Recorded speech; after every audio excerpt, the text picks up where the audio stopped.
out this move on accident. I was actually working on a handstand to a chest roll. And in my routine, I had like choreographed it to be a very slow chest roll, which means I had to have a lot of control. And as I was working out the routine, I realized I was gaining a lot of control and in my ability to lower myself and shift my weight. And I just kind of like accidentally fell into, not accident, but like decided to try out the move, and I managed to get it. So yeah, the basis for this, actually, if you have absolutely no strength, is to start off with a chest roll, or handstand to a chest roll. So that looks a little like this.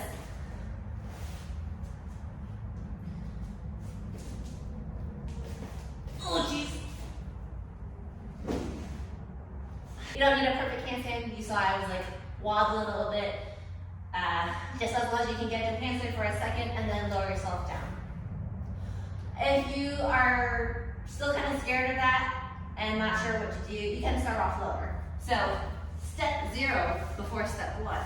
So after you start off more in a push-up position, and you're going to hop up with your feet, hop up, and lower yourself down. Right, so if you've never done a chest roll first, start with this actually, because if you like do it wrong as you're coming down from the handstand, it's a much harder flop, and you might accidentally bang your knees a bit harder than you want.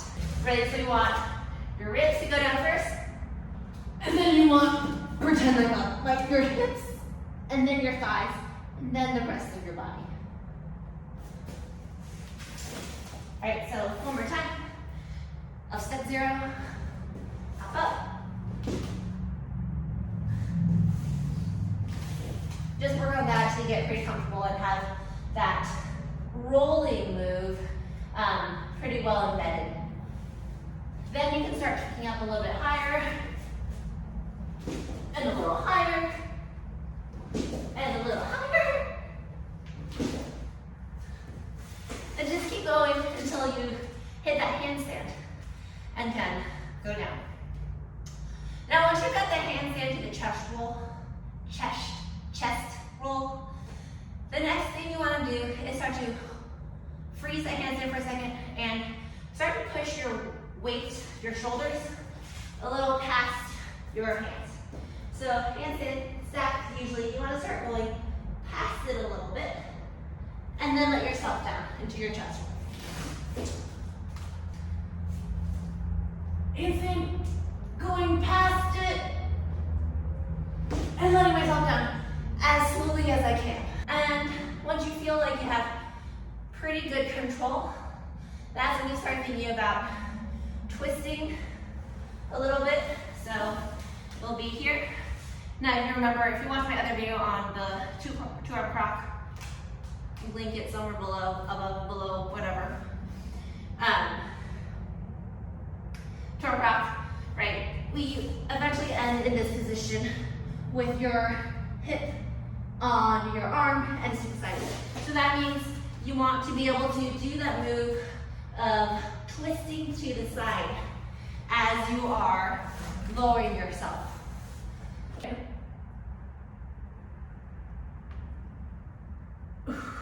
So just like in the croc, going down. And hey, I made it! Okay. Okay. When I first came down, I let the back leg, the top leg, I guess, come in first. That makes it easier because it kind of balled me up a little bit more. And then when I felt comfortable, then I straightened it out, kind of like how you would in doing those froggies. That's just how you might end up catching yourself when you're going down. It's okay, it works fine. Ideally, you should be able to do the move. I mean, the move looks most controlled if you do it nice and slow with your limbs extended the whole time.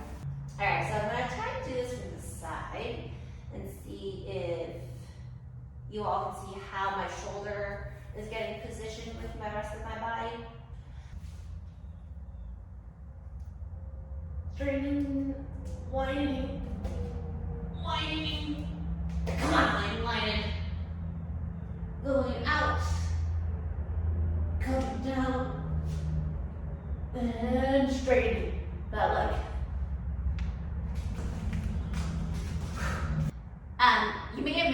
when I was doing it from the side angle, how far out I was going to make sure that I was actually getting most of my center of gravity over my balancing arms, the main supporting arm.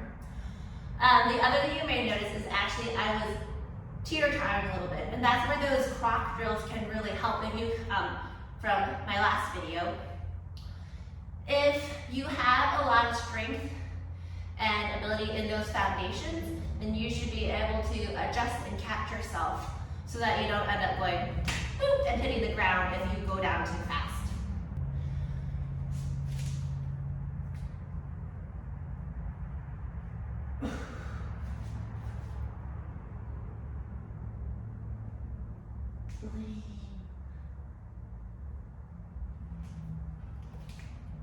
Oh, slight bend. That's okay.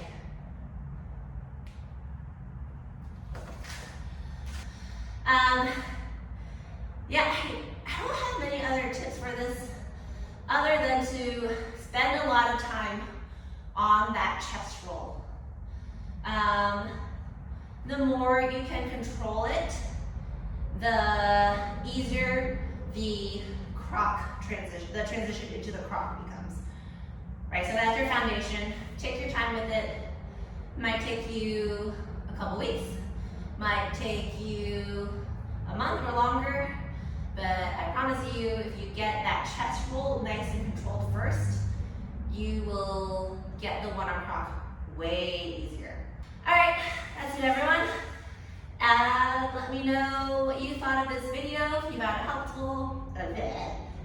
helpful, and all the other stuff that YouTubers usually say, and I'll see you later. Bye.